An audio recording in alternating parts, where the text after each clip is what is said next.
Akulturasi kebudayaan Nusantara dan Hindu-Buddha. Masuknya budaya Hindu-Buddha di Indonesia menyebabkan munculnya akulturasi. Akulturasi merupakan perpaduan dua budaya di mana kedua unsur kebudayaan bertemu, dapat hidup berdampingan dan saling mengisi, serta tidak menghilangkan unsur asli dari kedua kebudayaan tersebut. Kebudayaan Hindu-Buddha yang masuk di Indonesia tidak diterima begitu saja, melainkan melalui proses pengolahan dan penyesuaian dengan kondisi kehidupan masyarakat Indonesia tanpa menghilangkan unsur asli. Hal ini disebabkan karena 1. Masyarakat Indonesia telah memiliki dasar-dasar kebudayaan yang cukup tinggi, sehingga masuknya kebudayaan asing ke Indonesia menambah pembendaharaan kebudayaan Indonesia.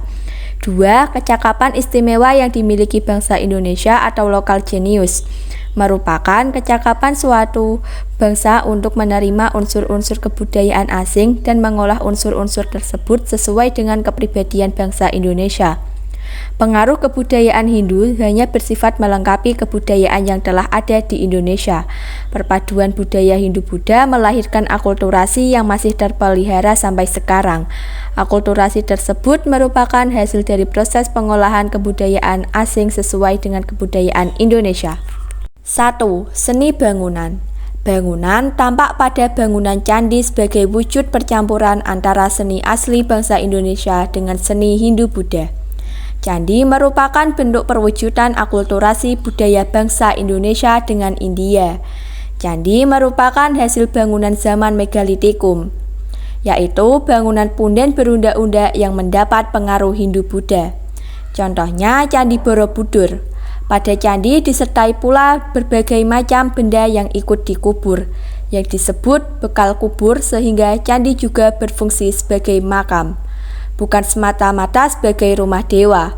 Sedangkan Candi Buddha hanya jadi tempat pemujaan dewa. Tidak terdapat peti, peripih, dan abu jenazah ditanam di sekitar candi dalam bangunan stupa. 2. Seni sastra dan aksara. Periode awal di Jawa Tengah, pengaruh sastra Hindu cukup kuat. Periode tengah, bangsa Indonesia mulai melakukan penyaduran atas karya India. Contohnya, kitab Bharatayuddha merupakan gubahan Mahabharata oleh Empu Sedah dan Panuluh. Isi ceritanya tentang perperangan selama 18 hari antara Pandawa melawan Kurawa. Para ahli berpendapat bahwa isi sebenarnya merupakan perebutan kekuasaan dalam keluarga raja-raja Kediri. Prasasti-prasasti yang ada ditulis dalam bahasa Sanskerta dan huruf Pallawa. Bahasa Sanskerta banyak digunakan pada kitab-kitab kuno atau sastra India. Mengalami akulturasi dengan bahasa Jawa melahirkan bahasa Jawa kuno dengan aksara Pallawa yang dimodifikasi sesuai dengan pengertian dan selera Jawa, sehingga menjadi aksara Jawa kuno dan Bali kuno. 3. Sistem kalender. Diadopsi dari sistem kalender atau penanggalan India. Hal ini terlihat dengan adanya penggunaan tahun Saka di Indonesia. Tercipta kalender dengan sebutan tahun Saka yang dimulai tahun 78 Masehi merupakan tahun matahari, tahun Samsiah. Pada waktu Raja Kaniska I dinobatkan jumlah hari dalam satu tahun ada 365 hari. 4. Sistem pemerintahan. Salah satu bukti akulturasi dalam bidang pemerintahan yaitu berdirinya kerajaan. Misalnya, seorang raja yang sebelumnya adalah kepala suku harus berwibawa dan dipandang memiliki kekuatan gaib sehingga raja terasa selalu diekar. 5. Sistem kepercayaan. Setelah masuk dan berkembangnya agama Hindu-Buddha, maka terjadi pula akulturasi kepercayaan. Pada masa prasejarah, kepercayaan utama masyarakat Indonesia adalah pemujaan roh nenek moyang dengan sarana pemujaan berupa menhir, dolmen, dan punden berundak. Seni rupa ukir bisa dilihat pada relief yang dipahatkan pada dinding candi. Misal, pada dinding Langkan Candi Borobudur dipahatkan riwayat Sang Buddha. Pada dinding Candi Prambanan dipahatkan cerita Ramayana.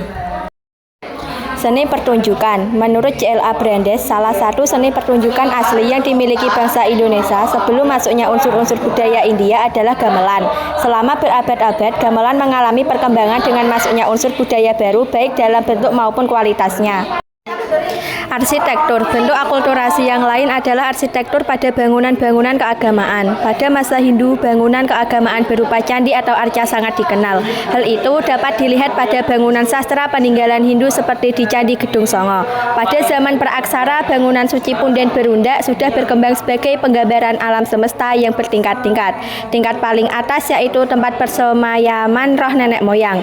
Punden berundak menjadi sarana untuk pemujaan terhadap roh nenek moyang. Alat atau kaki candi berbentuk persegi atau bujur sangkar berketinggian menyerupai badut dan dicapai melalui tangga yang langsung menuju pada bilik candi. Di tengah kaki candi terdapat perigi tempat menanam peripih.